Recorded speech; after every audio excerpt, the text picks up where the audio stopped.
morning. I'm Mark Updegrove, the director of the LBJ Presidential Library, and I just want to welcome you here today.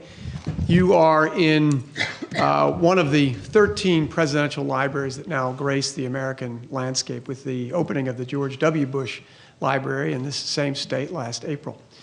We were the 5th presidential library opened by President Nixon and President Johnson back in 1971. On May 22nd, so we celebrated our 40th anniversary 2 years ago. It's altogether appropriate that you be here today with the NEH. President Johnson signed the National Endowment for the Arts and the National Endowment for the Humanities into law in 1965. And you will, in my office, there is a shadow box of all of the pens that LBJ used to sign bills into law in that 1 year. And it is remarkable what this very consequential president did in that 12-month period, because in that case, you have pens that signed the Voting Rights Act of 1965, the Immigration Act, the most sweeping immigration act in the history of the United States, Medicare, the Elementary and Secondary Education Act, which put a profusion of federal dollars into our education system for the first time, the Higher Education Act, the Highway Beautification Act, and I mentioned the National Endowment for the Arts and the National Endowment for the Humanities in one single year. And I have that right adjacent to my computer, and occasionally when I'm doing work, I look over at it and I think, what the hell have you done today? So we are particularly pleased to have this group here. And I just want to acknowledge two of my colleagues who added to the illustrious history of the LBJ Library and joined us today. One is my predecessor, Betty Sue Flowers, who presided over the LBJ Library for 7 years, and I know is a good friend to your organization. And your host for today, Mike Gillette, who was with the LBJ Library for 20 years and put together an oral history collection that is unparalleled. There is nothing like it in any other presidential library, and it's a great testament to Mike Gillette's tenacity and vision and skills as an historian. So again, welcome today, and with that, I will turn things over to my good friend Mike Gillette. Thank you so much.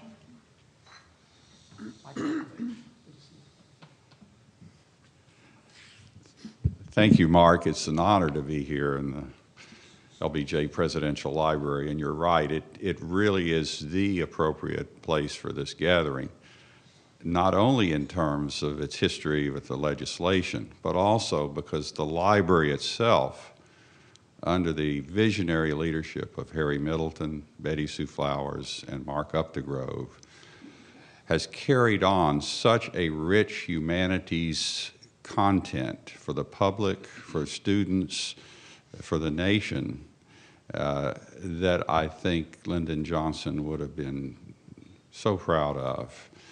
The symposia that they've had, the tremendous speaker programs that they've had, the educational outreach to schools and hosting all of our teacher institutes and many others, and the marvelous exhibits and publications. So this is a very active, robust, dynamic humanities institution. So we're delighted to be here. I also want to express and acknowledge our strong affection and appreciation to Dr. Carole Watson, the acting chair of NEH, who has served with NEH for a third of a century. And sorry about that, Carole. None of the rest of us are that old. All of the state councils have no better friend than Carole Watson, and this is especially true of Humanities Texas, and we're in that new building of ours that we love, largely because of her leadership and guidance, helping us make the strongest case possible. I'm also delighted to have Esther Mackintosh, the president of the Federation, whom all of the state humanities councils admire and look to for leadership and guidance. And we're we're honored to have on the program two, I hesitate to use the word legendary, former executive directors, Jim Veninga and Marion Cott, but these two really set the pace in the early years for all of us who followed. And we have, in addition, three long-serving and current executive directors who are right at the top of their profession and who I have looked to for guidance in shaping our programs here. So thank all of you for coming and participating, and we look forward to your discussions this morning. Thank you, Mike. Legendary is a word that I've never sought to have applied to me or to anybody else up here, but we'll accept it with the compliments that come with it. I'm Robert Vaughan. I'm from Charlottesville, Virginia, and I'm the moderator today, which gives me the privilege of starting or not. And I've actually been puzzling over, where do we begin today with this group? We have 90 minutes. Everybody who sits up here, each person could talk for 90 minutes coherently and without any preparation about the history of the state humanities programs. So 90 times 7, I don't think we're going to fit it into the 90 minutes that we have here today. But let me at least start briefly and then turn things to a couple of other people along the way. I've been with the state humanities program since January 21st, 1974. I was sitting at home on a day very much like today, but appropriately where I was, like today, and not in Texas. A rainy, dreary, sleet, some snow, cold. Phone rang. It was the office of the president, the chief of staff at the University of Virginia. I was about to go on the 24th of January, which was a Monday, to teach 2 classes in English. I was finishing a dissertation, and Frank Barkley, who was a university faculty member, an unusual chief of staff for president's office, also the librarian of the university, and he had retired and moved in with the president. He said, I'd like you to come in. The president would like to talk to you. Well, you know, I was 28 years old. The president calls, wants to talk to you, you go talk to him. And the deal was he wanted to talk to me about the humanities. He was interested in developing something in the humanities. Well, I subsequently learned that the something was initiated by John Barcroft at the NEH, and it was a state humanities program. I agreed to work for about 5 months with him, and then I would leave, and we would see, and he would see where they were and how we would go from there. And I spent that 5 months traveling around the state with Edgar Shannon, the university president. We'd hop in the car and head out to little towns like Farmville or Wise, or to big cities like Richmond or Norfolk, or to big areas, even bigger, in Northern Virginia, Arlington County, Fairfax, and there. Our purpose was simply to ask questions. Here's what we're talking about in the humanities. Would you be interested in talking with us? Would you be interested in working with the humanities at trying to develop a public understanding and a relationship between colleges and universities with the communities that you are from and where you live and what you represent? Remarkably, everybody was enthusiastic. I don't know that we would have expected that off the cuff, but everybody was enthusiastic. And I remember in one particular newspaper, Harrisonburg, which is a relatively small town, though it's grown dramatically in 39 years, and the college, which was a woman's teacher's college, is now a large 20-plus thousand student body that is one of the most competitive state colleges in the country at this point, attracting students from all over the place. And the paper said there that people said to them afterwards, in thinking about these things, the common response was, we ought to do this more often. We ought to do this more often. We ought to get together, talk about public issues, talk about the humanities, talk about our culture, talk about our traditions. So that's where we got underway. And just personally, obviously, I didn't stay 5 months, or I did stay 5 months, but 39 years later, I'm still there. And I can come back to that as to why, because my next commitment was to stay for 3 years. There's at least one other founding director up here among us, and that's Marion Cott from Kansas. If you would introduce yourself and briefly. Briefly introduce myself? Well, and comment as I did. Thank you. My name is Marion Cott, and I was the founding director of the Kansas Humanities Council and retired at the end of 2006, I think it was, and served for about 38 years. I think my math is right on that. And before I tell you about that, though, I think I would also like to say that I did not intentionally bring this weather down with me when we left Kansas, but I am happy to report that for once, Dorothy and Toto and I are going to feel right at home, you know, so no jokes about you're not in Kansas anymore because we're here. Well, we feel at home.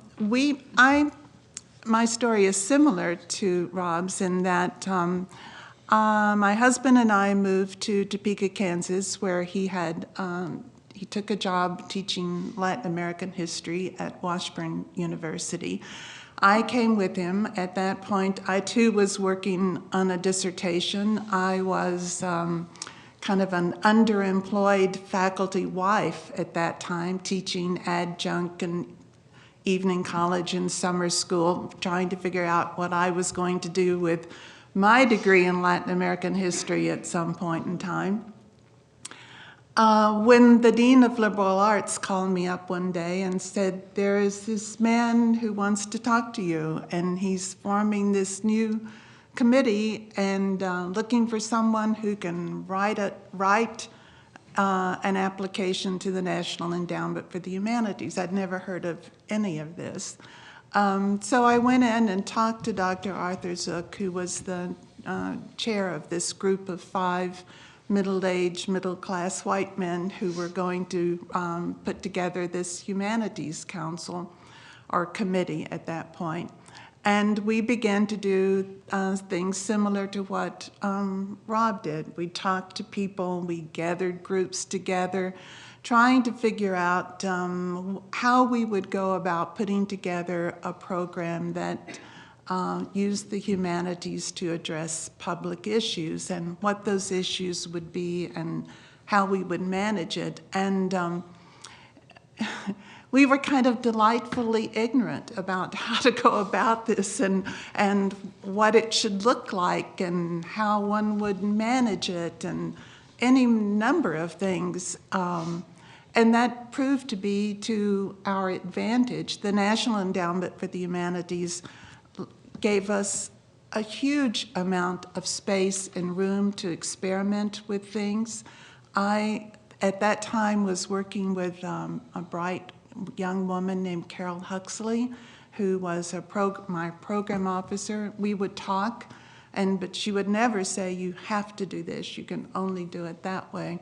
So one thing that I think was so important about the formation of the councils and was that it was a very experimental program. We were creating something new.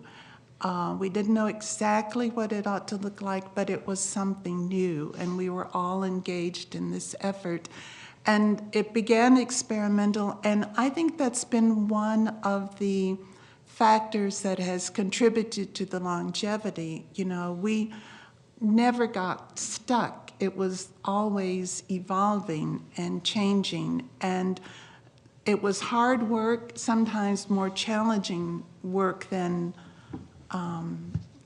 maybe all of us were comfortable with or and wanted to do at the time, but it always has been an evolving situation, and I think that's been one of the strengths. And I'll conclude this part by saying that really the working for the Humanities Council has been just one of the most important things in my life, aside from my husband and our daughter. It's just been engaged all of my senses, my intelligence,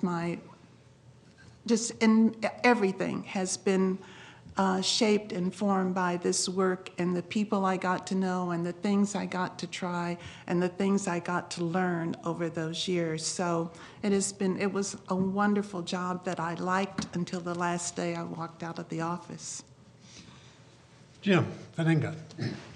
I think it's probably the next person into this group. You also date from 74 or even 73 maybe. No, 74. 74, okay. Thank you, Rob. One of the themes that's emerging here already, I think, has to do with the incredible amount of freedom that the consuls, as we ultimately came to be called, and then we ultimately became to be called something else, but that the consuls experienced. But it was a strange kind of freedom. It was a freedom with accountability. And if one goes back to the early materials of the NEH, describing what it intended to do with these state-based programs, I think you see an extraordinary level of accountability built into those endeavors. So in Texas, you know, our efforts to go out to El Paso, to go to Midland, to go down to the Valley, to make ourselves known, to hear from others, what should we be doing, what are the priorities, all of that had to do with a certain kind of accountability that was built into the program. And just hearing these comments already makes me think about that. So there was a freedom to shape these programs, but also accountability. Well, I was, you know, like most of my fellow colleagues, I had recently completed my PhD degree, along with my wife, Catherine in British literature, and my field was history of religion, and was assistant professor at St. Thomas in Houston, and saw an ad somewhere, Chronicle of Higher Education, for this position, and it seemed to me to be absolutely stimulating and wonderful. That is, it combined for me a love of the humanities that I had, but a love of public life at the same time. And so somehow or other, all of a sudden, here was this position that somehow brought these two things together, at least potentially, you know, so that one could be engaged in real public issues and furthering community life, civic life, and yet at the same time to do it through the humanities and through one's field and what one had been about. So it was an easy transition for me to make in the sense of moving into the state humanities program. I think, Rob, I'll just leave it there. I have some observations in a minute or two, so we can come back to that. We'll come back to that. Yeah. But two observations so far: the experimental nature of the programs, and that appeal to all of us, I think, sitting here, and the freedom with accountability is also there, true. And just from my perspective, I think I discovered somewhere about that point, or a little bit longer there, that I really like living with one foot in the academic university world and one foot in the community and in the public world. And you just mentioned that as well, too. It's a great halfway house. Mm-hmm. Halfway out. And let me just Of a sort, yeah. add one additional thought to that, and that is that if you go back to the original legislation, you see that. That is, you see on the one hand, you know, this promise of access to the humanities, that the endowment is going to be about access. It's going to be about the cultivation of the individual, ability to create responsible citizens through the humanities and education in the humanities. But you also see this challenge about democracy. And how do you make democracy healthy? What needs to be done to foster this sense of community? So both are very much present. Kristina? I started work at the Illinois Humanities Council on March 5th, 1979, and I started as an editorial assistant and a program liaison for Southern and Far Western Illinois. And I had come from a 9-year stint in Arizona, where I had been an assistant professor of English for 3 years at Arizona State University, and then wasn't in a tenure track job and didn't get a tenure track job to teach, literature at the university level. But, after that stint, I stayed in Arizona and I did a lot of work with continuing education. I taught in the correspondence school. I did a lot of things like that. And I was recruited to be a scholar in a program funded by the Arizona Humanities Council. And it was a program that was funded by the Arizona Humanities Council. It was a program for the workers of the city of Phoenix, and it was a program on women's roles in American life. Well, I was kind of hooked. So much like other people on my colleagues on the panel began thinking of an academic career, but also had this real commitment and joy in the academic within the larger community. And I actually sought out a position with the State Humanities Council after that experience. Lorraine Frank, who was the director of the Arizona Humanities Council, sort of introduced me to some of the literature that was floating around, newsletters from other councils. Whenever I would take a vacation, I would pop in and visit with the director at a state council. I interviewed in any number of states, and what I was finding out was that at that point, you really had to, the determining thing for any kind of position was a familiarity with the state. So I didn't want to go back to Illinois. I had been launched. In my day, when you left home, you left college, you went, you were launched. And oh my God, do I really have to come back to Illinois? And anyway, so I did get that, did get the position in Illinois, and I started and I clawed my way up to the top. And, for the past 20 years, I've been the director of the council. But, and I concur with a number of the other observations, but I also wanted to make one point. Betty Sue and Mike and I were in a conversation at dinner last night, and we were talking about the distinction between job and work. Maybe that was in the ride home. And it made me think about my beginning in the state councils, because I was interested in the work even right from the very beginning, but it didn't matter so much to me what the exact job would be, whether it was in Illinois and Arizona or whatever. So as I'm looking about retiring or stepping down as director this year, I'm thinking of also that I'm stepping down from a particular position in the next few months, but not from the work. And I think that's it's kind of like the DNA of something that all of us kind of share. So. Thank you. I think that we do share that, very much so. Jamil. I'm Jamil Zainaldin, and right now I'm with the Georgia Humanities Council. But I want to go back to the beginnings, which is sort of the theme of this first part. And at the time, this was in 1982, I was deputy director of the American Historical Association.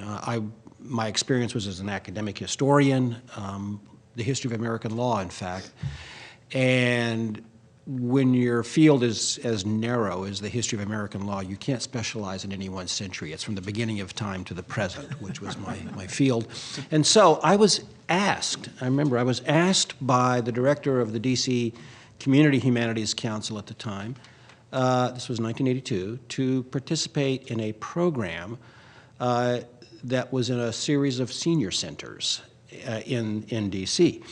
And I was being asked to talk about the concept of the history of childhood. Childhood does have a history in Western civilization. It's a fascinating history. And I wrote my dissertation on that subject, had published a few things on the history of childhood and law in America. And amazingly, someone actually read something that I wrote and actually invited me to come and talk. So I came to give a presentation on the idea of the child in American history in the senior center. And I remembered that after doing it, I came back to my office at the AHA. We were on the Hill, that's where the AHA's office is, and I remember thinking, what just happened?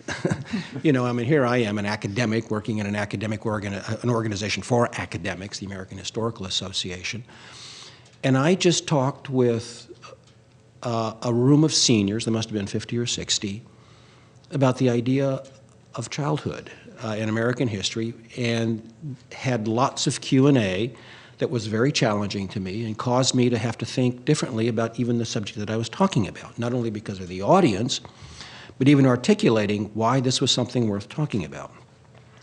And I think that was my introduction to the work of the public humanities. I had never heard of anything like this before. I mean, if anybody training in the field of humanities, particularly with an advanced degree, it was to end up in a classroom.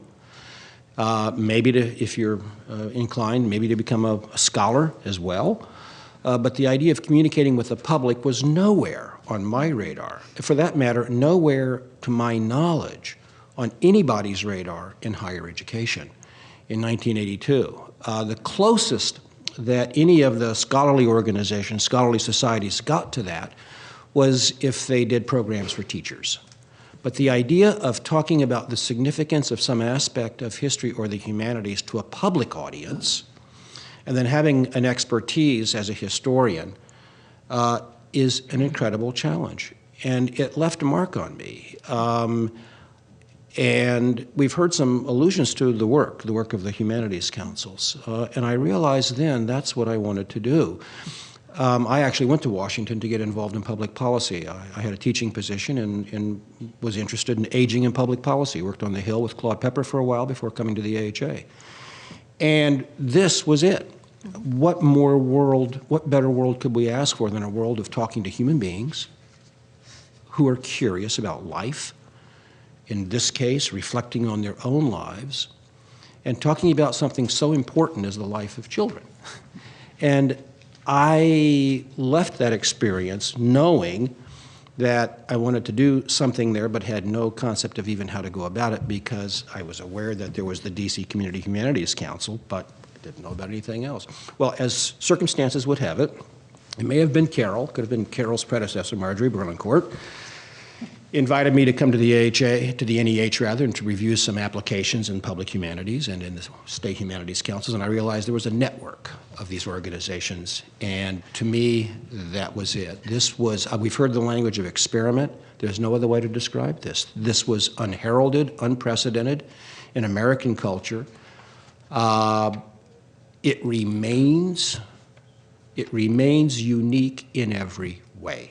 I don't think we can point to any other set of organizations or institutions that have this kind of a mission. We can talk about libraries, we can talk about outreach programs in universities. We all know that those are very, very valuable, but they're not quite the concept or the idea of bringing community together with ideas, some often scholars or experts, to talk about things in a safe setting and to range widely, and to be free and allowed to ask questions and to offer sort of perspectives. And that, to me, is profound. I consider that, the creation of this program, to be a moment in American history. I've tried to find comparisons of this in Europe. I cannot find any comparisons to this in Europe. It may be a moment in modern history. If we believe that there is some value of a public exploring together what it means to be human in the broadest sense, and if we believe that it can be done in some way that has a continuity to it so that you pick up where you left off and keep going, I think that the creation of NEH and these experimental programs are much bigger than we know. And so I eventually did become a part of it. The second part of our program later I can talk more about, but that's how I got involved in the work of the state councils. I hadn't thought about this or even mentioning it today, but you mentioned that this is unique in the country, in the world. The state councils, there's nothing like it.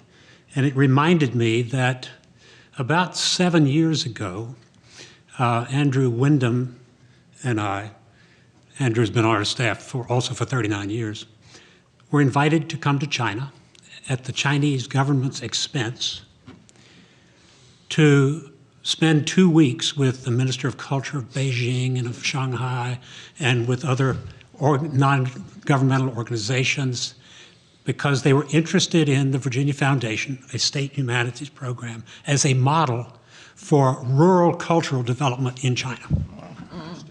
So I'm not sure how far they've gotten in this. They're pursuing other along the way, but interesting nonetheless. We have two people who are not state council directors up here. Carole, you were first. Esther came a few years later. And Carole was introduced or mentioned earlier as being a significant supporter of the state councils since 1979. She's been the mainstay. Thank you. I'm Carole Watson. I joined the NEH staff in 1978. And as we are approaching our 50th anniversary in 2015, I want to, since we are at the LBJ Library, just mention that I've been doing a little bit of reading into our history, and want to just mention how well begun it was, that the president was in favor of the establishment of the NEA and the NEH before.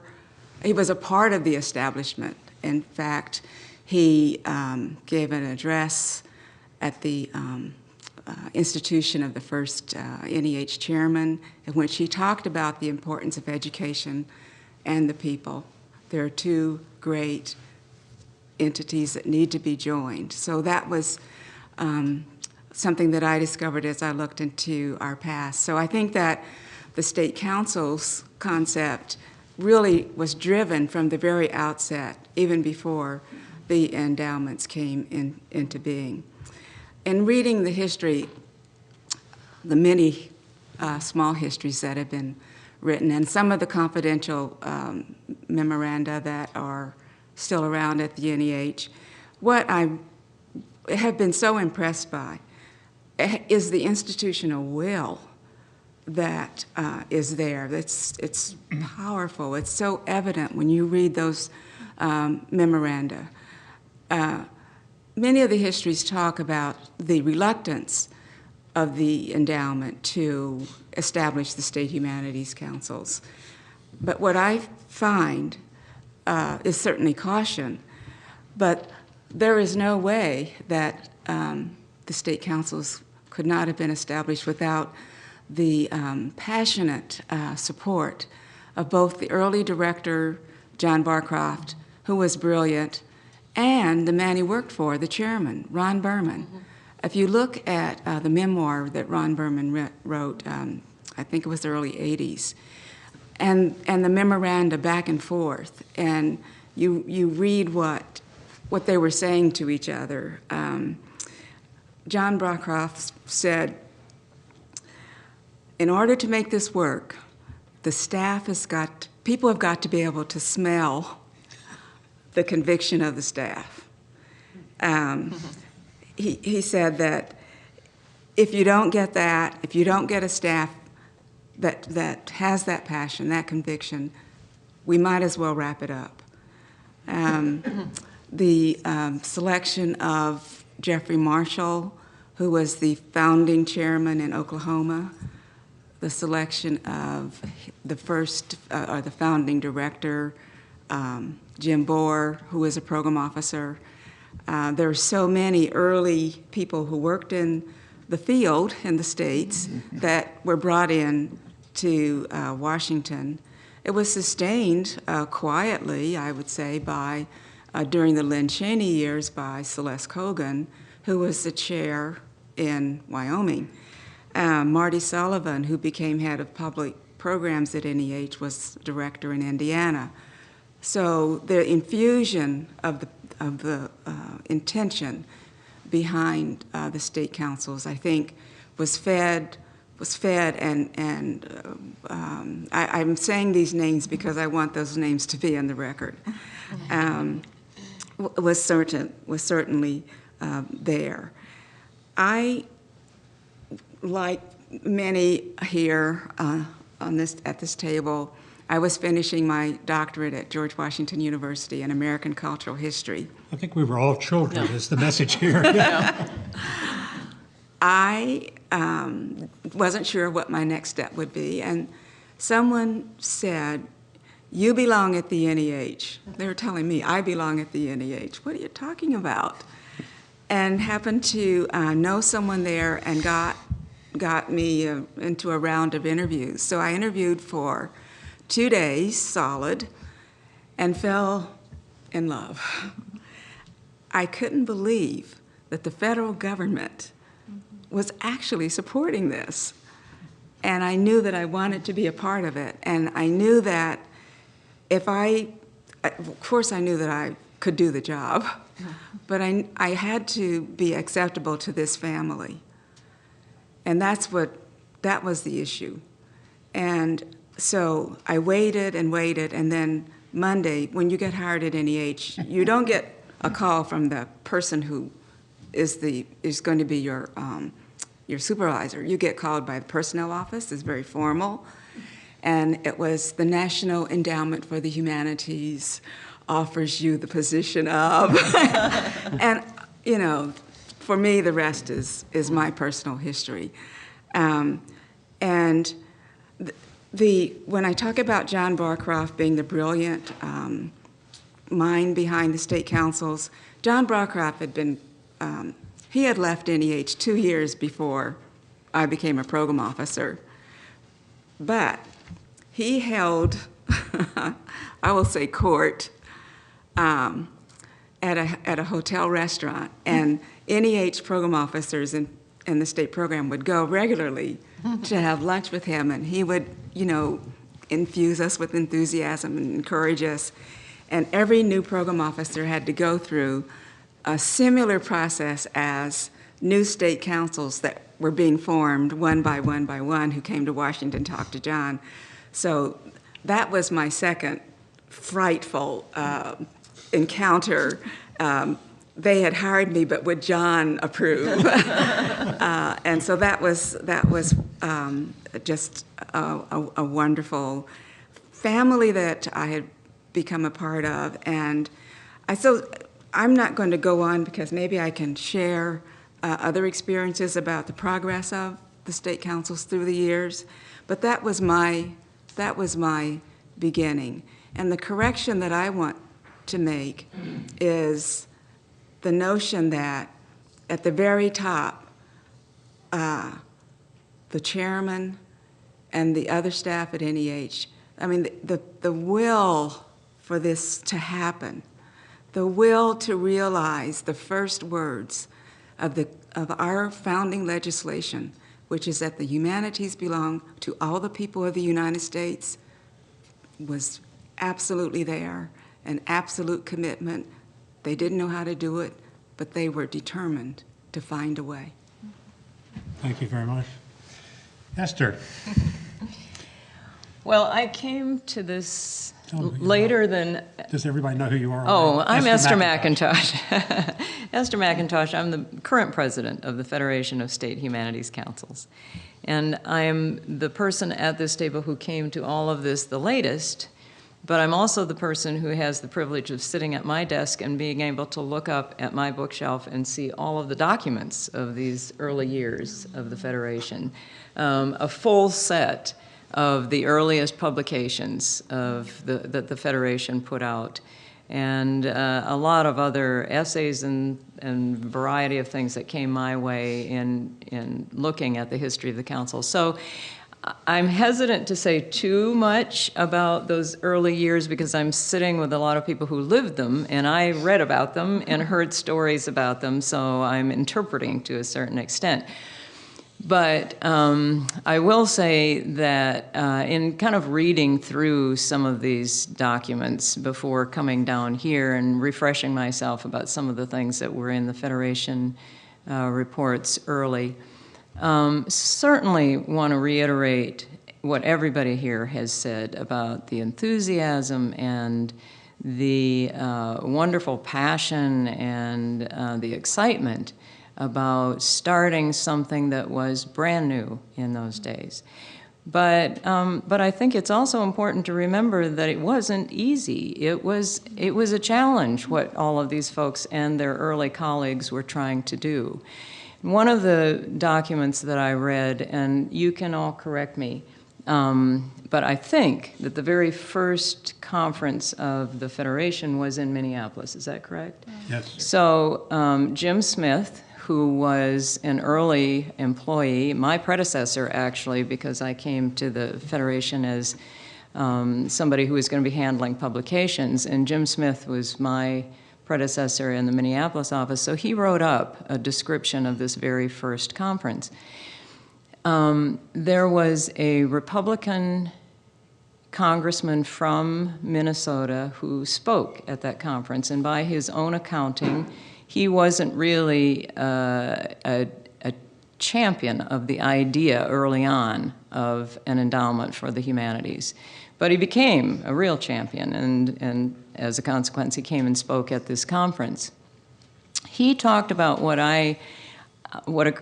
seemed to me was a real challenge of those early years, and you'll hear it echoed, I think, a lot throughout today. But he said, you know, the difference in how the humanities and the arts were described in that early legislation is sort of points out the challenge. In the humanities, in talking about the humanities, the language is that the humanities are the study of. And then it's this long list of disciplines, which we've all been struggling to try to find a way out of ever since. But it's the study of history and literature. And I mean, this is very worthy, obviously. The arts, on the other hand, was a list of things like, and I wrote it down, the arts are defined as not a study of anything. The arts are defined as music, dance, drama, folk art, creative writing, painting, photography, things that everybody's out there doing. And so I think that the challenge that the council people had in those early years was to figure out how you make this dreary study of into something that actually means something to people in their everyday lives. And I think the great success of those early years is that that's what these early directors figured out how to do, and do in an incredibly dynamic way. One of the other, I'm going to be talking much more about this afternoon, about the reasons for the creation of the Federation, and Jamil will be talking about that as well. But one of the things in looking back through some of that documentation, one of the things that I saw over and over and over was that councils fairly quickly realized that they would like to have an organization that brought them together, because there were two phrases that keep showing up. They didn't want to keep reinventing the wheel. Well, I mean, they were still inventing the wheel, actually. But there was a great opportunity to learn from each other when you were putting spokes on this wheel, how it was working out. But the other thing was this notion of learning from each other. And when I came to the Federation, even when I came to the Federation, there was still this idea that the early councils were doing something in their states that nobody else was doing, and they were the only ones. There was one state humanities, still is, one state humanities council in every one of these states. And they would look around and see nobody else that was really trying to do what they were trying to do. And yet, the network, Jamil mentioned the network. There were all of these other organizations out there that were figuring out the same thing, and wouldn't it be great if there were greater, more consistent mechanisms for all of them to start learning from each other. And I'll talk a lot more about that this afternoon, because that is really a key characteristic, I think, of the councils, and always has been. When I first came to the Federation, I was one of all of you who I just discovered my home a little bit later. But when I came out of graduate school thinking I was going to be teaching English in some college somewhere, actually, it was a few months before I left graduate school that I realized, well, that's not going to happen. So I kind of looked around and said, well, with an English degree, what is something else that might make sense? And publishing seemed to be something that I could do. So I spent a few years in magazine publishing, and then one of the magazines that I was working for was being shut down and sold to somebody bigger. And so there we were, and everybody in the magazine industry knew that this magazine was closing down. So there was a lot of buzz about other magazines that were looking for people. But I sort of felt like I would like to try to do something different from magazine publishing. And I was working for a volunteer organization, and one of my fellow volunteers came waving a Chronicle of Higher Education job ad and saying, you have to apply for this. It's sort of like you, Carole. And it was to be the director of publications, I believe, at this Federation of State Humanities Councils. I'd never heard of any of this, like all of you. The first interview I remember that I had with Jamil, he said to me, "This is a job that will own you." And I know he meant it in the nicest possible way. And he was absolutely right. And I acknowledge that also in the most joyous way.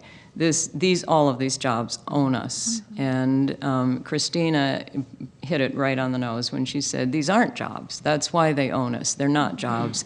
This is work. And it is work that we never want to leave again. And I've stayed with this for, I call this my career now, even though I did a bunch of other things before that, but they led to this. And once you are involved with the state councils, you never want to leave that world again. A predecessor of yours. The first director of the Federation was a man named Steve Weiland, and he occasionally would quote from, I think, well, I'm not sure, I'm not going to say it because I'm not sure. The quotation, and he had it posted above his desk, was, do the work, the career will follow. Yes. And I think that characterizes every single one of us who's ever been involved in this kind of activity. It's the opportunity, it's the challenge, it's the freedom, it's the expectation that along with that freedom, there's tremendous accountability. And the range of possibilities is unbelievable of what a state humanities program can do. And as a consequence of that range, there's tremendous variety out there in the country. We have so many things in common, but we're also as diverse a group as you might imagine. As long as you're saying, okay, you're doing work in the humanities and you're working with institutions and with public organizations. But beyond that, the range of opportunities is unbelievable.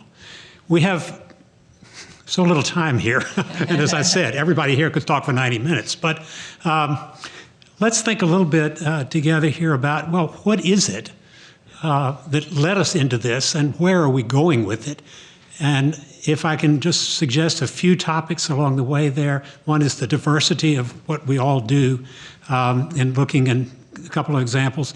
One is a public policy focus that came and went within 2 years, basically, at the outset. Another is advocacy. What are we advocating for? Because that's an element here. Scholarship as an undergirding element, scholarly involvement and participation in programs, on boards, on staffs. Just for example, there are 9 PhDs in the humanities on the Virginia Foundation staff. 9. All of whom have chosen to do this work rather than some other work. All of whom have had opportunities to go elsewhere along the way or came from elsewhere. So there is a scholarly basis. What is all of this? Jim and I were talking earlier about that we had been thinking about this as architecture. My first career goal was to be an architect. And I met somebody when I was about 35 and was doing the state humanities work, and she said, "You are an architect. You're still an architect." Jim, you want to elaborate on that a little bit? You and Catherine, I know, have talked about it.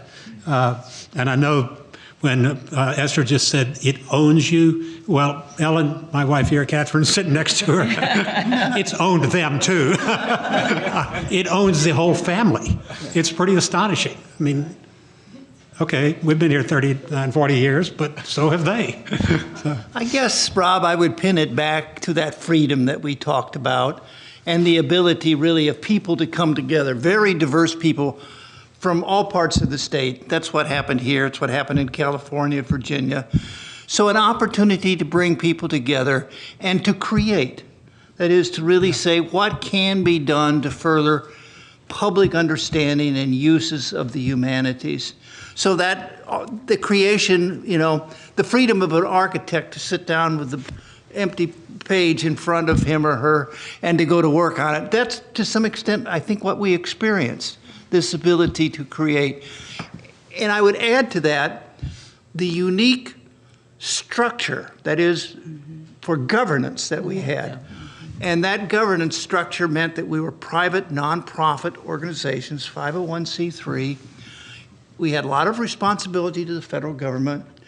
We came to have responsibility to the state government, but we retained that autonomous nature, did not become state agencies. So therefore, there was an innate freedom built into this, that if somebody had a really good idea and you chased it down and you looked at it from all sorts of angles and you checked it out, you could implement that. You could implement it. There was no reason why you could not do it. And NEH granted that freedom, but I think it was that sense of governance, that unique form of governance that allowed federal funds to be cycled through private nonprofit organizations with accountability built in. So for those board members, I think this will resonate with you. That sense of freedom. By golly, I can make a difference. I'm not sitting at this table just because so-and-so asked me to sit at this table. I have that freedom. So I guess the model of the architect applies in that very large sense of a group of people sitting around a table with blank sheets of paper saying, what can we do? In any of these areas, any of you want to comment? Yeah. Well, a couple, but I'll just restrict myself to the most recent one, which I think that the idea of the experiment and the idea of the accountability and the freedom, we could riff on those for a while, but I do not want to let go of the fact of the entrepreneurial nature of the way in which federal funds were used. In a time in which public funding is looked at as being sort of the most boring or the most, oh my God, there's so many problems with it. This was the time, and this was a very entrepreneurial use of federal funding and a format that had accountability built into it. And it was at a time when although some of us were already beginning to raise private funds and looking for state funds, even from the very beginning, that was the money that we were working with, and the match, in kind and whatever that people were bringing to it. And I think that goes back, when we talk about accountability, I think that goes back to what Carole mentioned as the first line, or one of the first lines of the legislation, about the humanities belong to all the people of the United States. And I feel our accountability, because there is federal funds in our project, and any donation that's made, and if somebody's getting a tax deduction, is kind of federal too.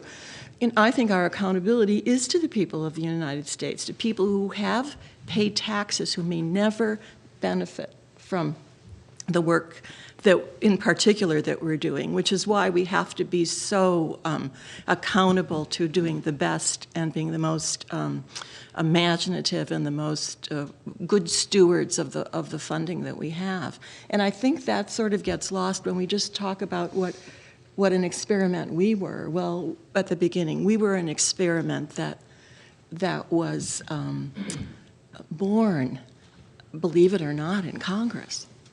These days. So anyway, I don't know if anyone else feels that way, or if that's just but anyway, I didn't want to let that one go. Can you comment just briefly on the conversation we had on the telephone about the nonprofit development? Oh. Yeah. Yes, when we were thinking about this panel, it seems to me that one of the great changes, the state councils were formed well before the boom in nonprofit organizations that occurred in the 80s, I think, and long before the boom and growth of nonprofit management and training. So we were there trying to figure out how to do all of this without any of us having any particular training in how to manage a board or do any of the other things that came along with nonprofit management.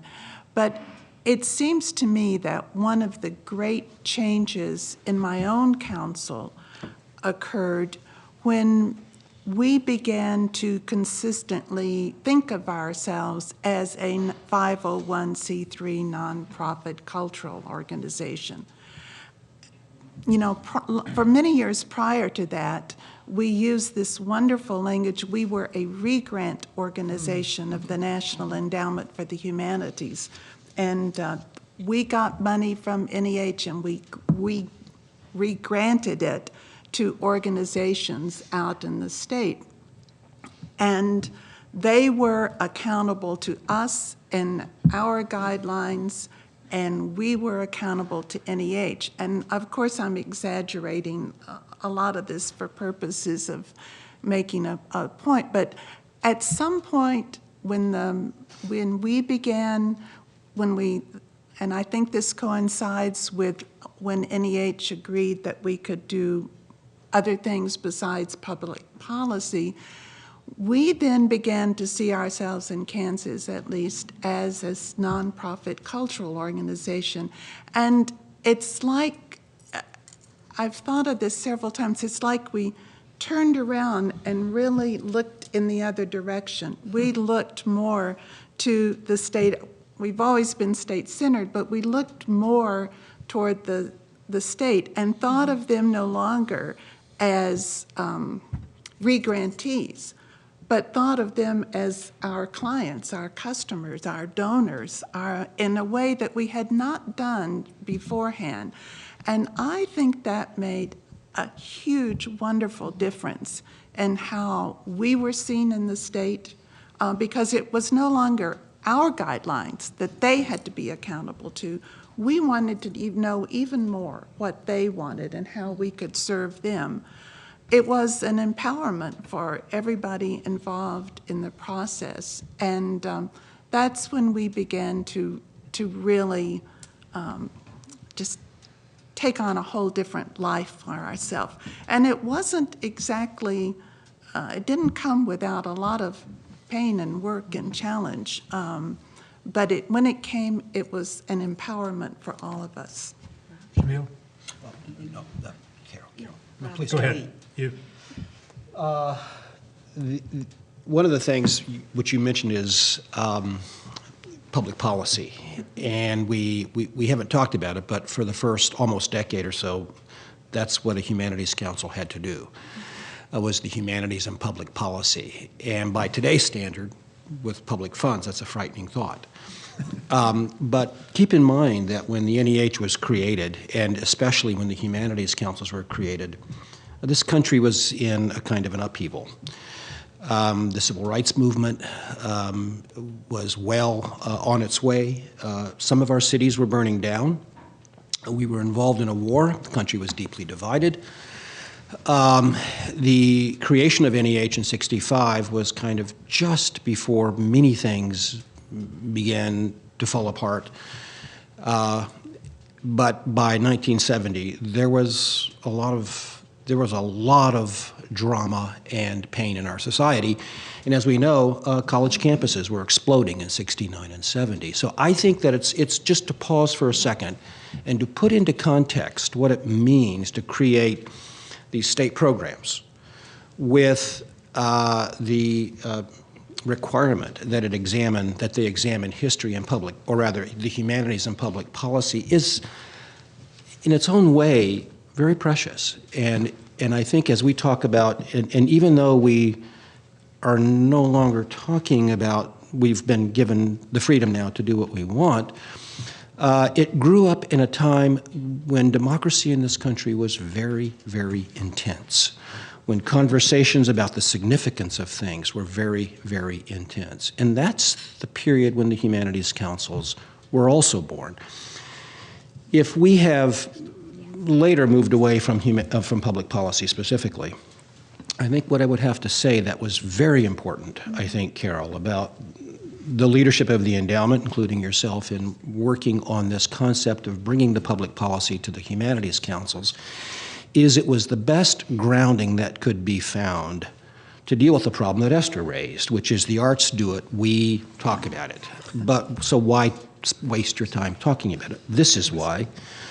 Because it has something to do with the very well-being of our society itself, graphically, portrayed in what was happening in our cities, on our campuses. Let's talk about that, and that was really the step of the Humanities Councils. And I think that that is almost, I would even call it a kind of a DNA to me in the work of the councils. Even as we talk about nonprofit organizations and our public and being entrepreneurial and customers, behind all of that is the work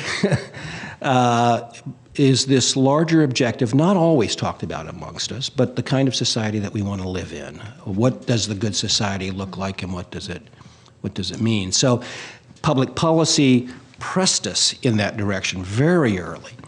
But in some ways, even I think it still remains at the bottom. Really, we're talking about civil society in many ways and the kind of world we want to live in. Well, first of all, I'd like to go back just a little bit before I say something about the public policy focus of the early days, and that was to emphasize the role of the volunteers. And when I joined the staff at NEH, the volunteers were holy. The whole idea that the government was placing its trust in citizens in every state was just, I cannot tell you how respectful we were of that just as an idea, that we wanted it to work. We did not know whether it would or not. And so we were, the whole idea was inculcated into us that in every state, these volunteers came from all sectors of society. They were scholars, but they were also housewives, there were people in business, there were lawyers, there were museum directors, and so on. And that it was, the mix of people was so important. And the role that the first volunteers played in establishing their group, making it bigger into a full committee, was a critical factor, and one that I would like to make sure is emphasized today.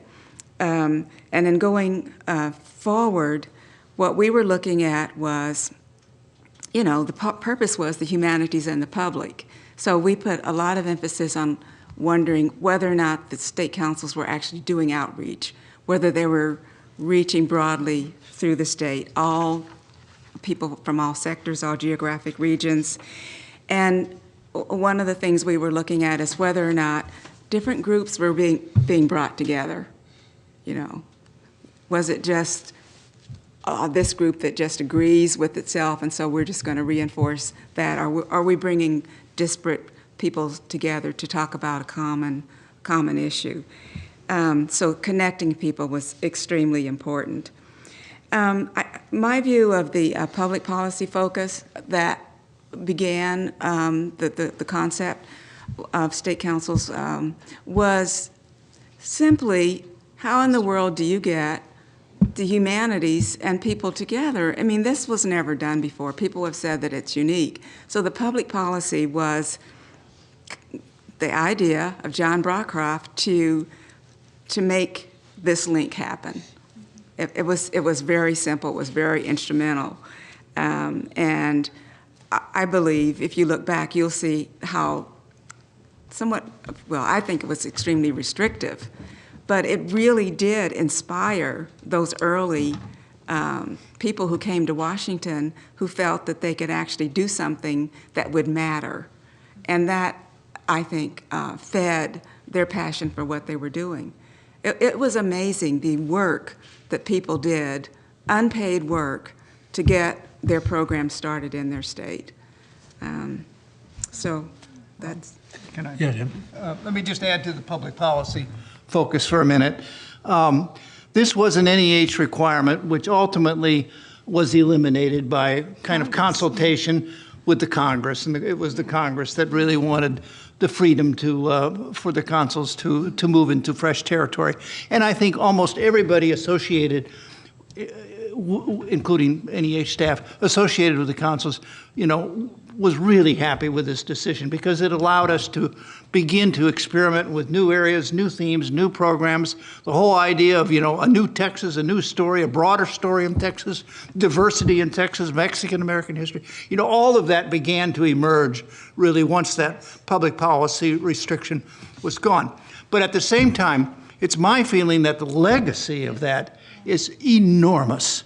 And I've spent a little bit of time in recent months to go back to some of those early projects of the Texas Council for the Humanities, Humanities Texas, to take a look at some 50 projects dealing with all kinds of issues, urban issues, criminal justice issues, health care issues, immigration issues.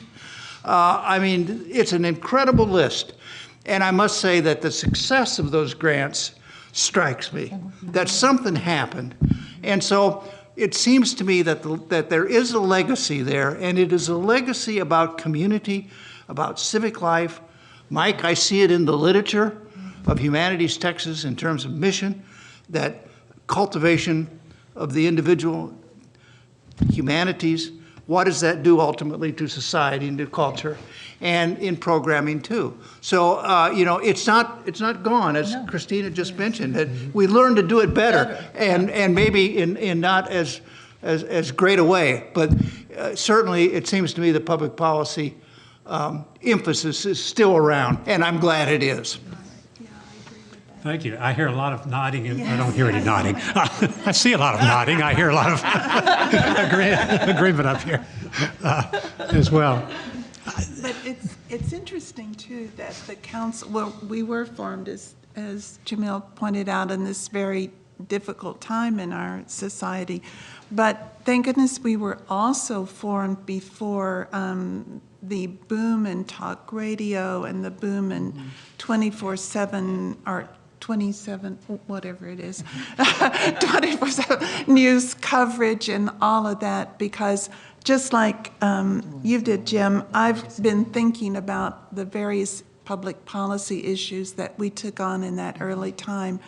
The death penalty, which was still in our state when we did programs on the death penalty, we did programs on juvenile justice, we did programs on water use in Kansas, and you just can't get much trickier than that. And just on and on, women's rights, abortion. I would be, we couldn't do most of those topics in our state right now because there is no appetite for dialogue, public dialogue on those issues in the same way that it was when we were first beginning this kind of discussion. I do wonder, though, I want to go back to that, Jim, because I think you're so right that that is a really, really, really important legacy. And I wonder sometimes, because I feel so strongly, that I know it's much harder now, but I feel so strongly that the councils have really circled back to the importance of talking about those public policy issues. And it's becoming more and more prevalent, I think, in council programming, but it makes me wonder if councils had not had that founding imperative. Exactly. Even though in those years, a lot of those programs, I have to say, in reading about them, were kind of awkward. and yet there it was. And now that councils have circled back around to that, I think we have something really important that they are now building on. And I'm not sure it would have been there if that hadn't been required. The interesting thing, I guess, is if you talk about a national voice for the humanities, is it possible somehow to frame the issues of our time in a big way whereby the state humanities councils, all of them, could be engaged in a national conversation? And I don't know if that's possible or not because we're all unique and different. But there is that potential, really. And so I guess it's wide open in terms of where the councils ultimately could go in carrying out this one part of the legislation. I think we struggled back then, too, with what is public policy and how do we define it? And some of the states had very narrow definitions, things that are voted on, basically. And if you get right down to the bare bones, that's what public policy is about. And others that had a much more public issue in their orientation and where that balance is. But nonetheless, Jim's right in the way he presented it, that this was a requirement at the outset that led to some significant development. And I believe that that development has been carried over into the academic community and universities in ways that it was not present 40 years ago now, and into the societies like the American Historical Association that Jamil worked for a while just comes to mind immediately, and a number of articles that they have produced along the way. Well, you know, this might be a note to say that we should be positive here, because if the NEH was put out there and to study the disciplines, and it did a wonderful job of creating programs around scholarship in higher education. In doing that, it struggled, certainly in the early public programs that it was trying to do in its own backyard, struggled in thinking about how actually do you engage the public in the humanities. This was an experiment which got very serious when you brought it down to the ground, as you did through the state humanities councils. But I think something has happened in this 40 years. And I think it's a very good thing, and I think it's the good news. I think it's the good news of the work of the humanities councils and also of the NEH, and that is the only way that we could really talk about the quote-unquote relevance of the humanities, or at least the most obvious way that we could talk about the relevance of the humanities, was to connect it to something that someone was worried about or bothered about, and that usually came down to a public policy issue. Because at no time, like in the late 60s, did we realize that policy was influencing and affecting everybody's lives, actually. Now we have another vocabulary. We're still doing the work. I think that's a very important point to make here. And I think that would be the case if you looked at the strategic plans of humanities councils. None of us have abandoned our public callings. But all of us also at the same time house the work of the humanities councils in the context of a good society, speaking of being in the LBJ library. Now, I don't know if that's generational, I mean, of us, because that's what led us to this work, was creating a good society. I like to think it's a long view of the progress of the American nation, and that this continues to evolve in some surprising ways that are still working their ways out. But I believe when you look, for example, at book festivals, which are Humanities Council inventions, which you do very well in Virginia, there are so many innovative programs happening in the states that are what I would sort of think of as the missing piece of the force for creating a civil society. We know that when you put a young person in a classroom, we're educating them, but we're not telling them exactly what they're supposed to do when they leave. Although parents are, get a job. But I think what the humanities councils have stepped into that vacuum, and we know that's a vacuum very much today because in the political process, we can't talk about it. It's politicized.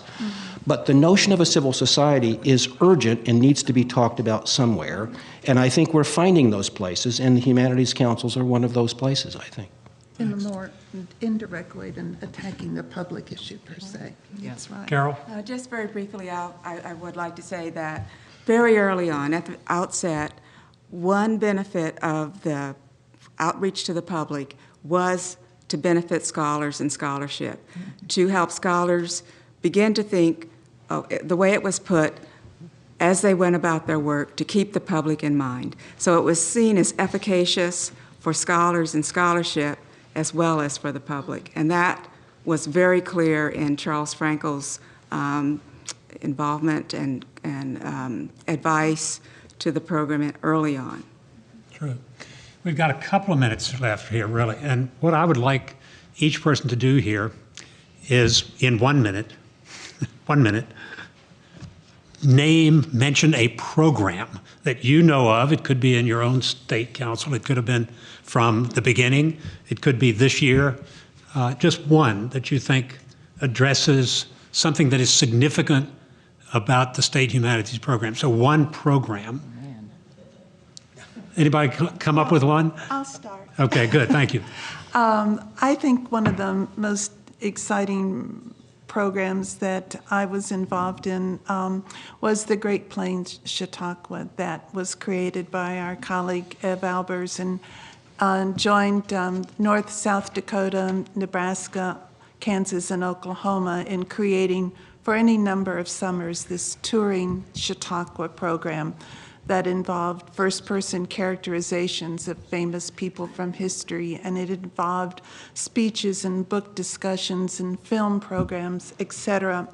And I want to connect it to what we were talking about earlier, in that through that program, it allowed people to talk about civil society and what was concerning them in a quite roundabout way. They would listen to someone from the 18th century, 19th century, and immediately connect that to their own lives.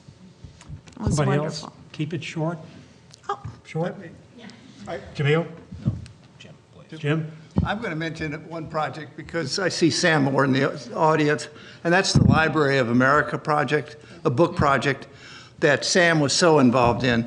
And it involved getting the volumes of the Library of America, putting them in small Texas libraries, and then holding public discussion programs around those great books and those great themes. And so, Sam, as I think back on all the work of the Texas Council in the 1980s, that just jumps out as something that was immensely worthwhile. Jamil? I'd say our online encyclopedia about Georgia history and culture, which anybody can access at no charge, and which we struggle to raise money to maintain its currency, but it's available worldwide. And actually, about a third of the people who use it are not in the state of Georgia, it turns out. It was the first, I guess, and certainly the model of the beginning of state encyclopedias. We have one as well, and actually, when we went live with it, the second person to log on was in Russia. Yeah. Kristina. I guess I would say, because it's not only a program in Illinois that we're really proud of, but one that is inspiring people in other states, which is, we call it the Odyssey Project. It is known sort of as the Clemente Course, which is an 8-month humanities seminar targeted to low-income adults, in which they study the art history, philosophy, history, literature, critical thinking and writing, and not just so that people will maybe make it on further in education and formal education, but because it makes them better citizens. It gives them agency. It gives them a voice in public life. And we forget how hard it is to do, those of us who talk a lot, find how hard it is to actually end up with a voice in public life. So we've been doing this for 13 years at the Illinois Humanities Council, but Massachusetts and Washington State and any number of state councils have been the ones that have helped this program grow, although versions of it happen in other ways. Everyone, the founder of it, Earl Shores, would always say the best of them is always within a state council. Just this listing shows us how diverse the state councils are. Really, it's amazing. Well, I did not intend to ask the question, nor did I intend to answer it in this way until we started talking about public policy again. And the program that I would mention from Virginia is Backstory with the American History Guys. Yes. We created it, and it does exactly what that initial, and I really hadn't thought of it exactly that way. But 3 historians plus many guests addressing contemporary issues from the perspective of their historical development, with a 18th century, 19th century, and 20th century look at the way these things have played out over time. And it's taken off. I mean, it's in most of the major markets in the country now. It's weekly. We went weekly May a year ago. It took about 3 years to get up to that, and we're still trying to go beyond. I know that I had promised Mike that we would let the audience ask questions, but I think we're going to have questions during lunch, just conversation there. And I thought a lot about this as the moderator. Where do I begin today? And literally, I had 2 choices in my mind, and I was coming up in the elevator, and just popped into my head the sound of music. Let's start at the very beginning. A very good place to start. But I'm going to end at the other beginning, in part because of the public policy conversation we've had here. This is actually just a photocopy of the first newsletter that the Virginia Foundation published. And I have always loved this article, When the Humanities Speak to Public Issues, and this particular paragraph. It is true that there are purists who argue that the humanities have to do solely with an aesthetic mode of experience, complete in itself, and that its devotees should not grub around in anything so mundane as the practical arts of morals and politics, which in contrast to the absolute ideas of the idealized humanities are subject to so many contingencies. But I submit that the humanities, if they are not to abstract themselves from the human experience they are seeking to symbolize and explain, must cope with the practical in its own terms, because its own terms are so much at one with those of the humanities. Who said that? This is William Havard. He is one of our founding 6 board members, a political scientist, the dean of the College of Arts and Sciences at Virginia, what's now Virginia Tech, in the state of Virginia. And this was actually a very long speech that he delivered, but I focused on that. I could quote you the whole thing and you would be pleased, generally speaking, but we will avoid that at this point. Thanks for tolerating our continued discussion here, and thank you to each one of you. I was very, very pleased with all of the contributions, and sorry that we don't have 90 minutes apiece.